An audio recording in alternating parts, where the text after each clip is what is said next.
Next thing I want to do is just define a couple terms because I'll be using them a bunch today. Volume, frequency, and intensity. So what I mean by that, volume refers to like the total amount of work that you do, and the easiest way to calculate that is usually sets times reps times weight. So you do like one set at 10 at 100 pounds, it's 1,000 pounds of total volume, and like so on and so forth.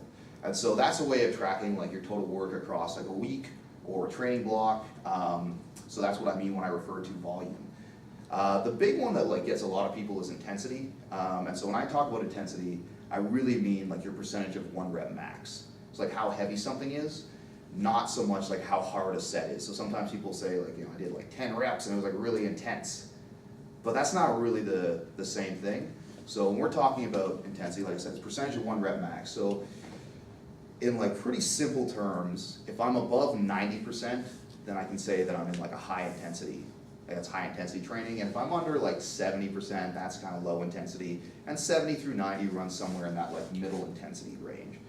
That's not, I mean, you could probably argue specifics as far as numbers, but that's like a pretty general basis for that stuff. So when I talk intensity about like, low intensity during a period of training or high intensity, I mean like weight on the bar being relative to the most you can do, very close or very, very far away. That'll kind of make sense? Cool, and then last term is frequency.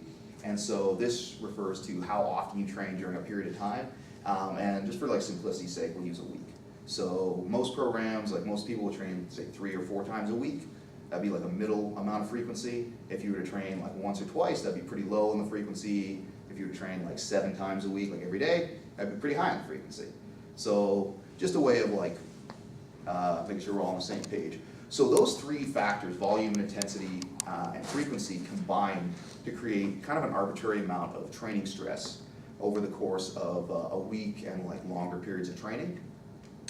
And so that's just important to keep in mind, because as you like increase one factor, that'll make like overall the week or the training period more difficult. So you have to, you don't have to, but you can fluctuate kind of how you combine those factors to increase like how difficult the period of training is or to decrease it.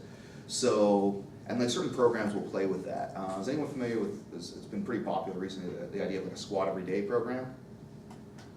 Yeah, okay, so like a bunch of people are familiar with that. And that comes from like the old Bulgarian system, and John Brose has been famous with it. Corey Gregory is the most recent one to like popularize that. But that is based around an idea of like, all right, so you squat every day, so the frequency is really, really high, and the intensity, the percentage of 1 rep max is also fairly high because you're going to pretty close to a max or a daily max every day.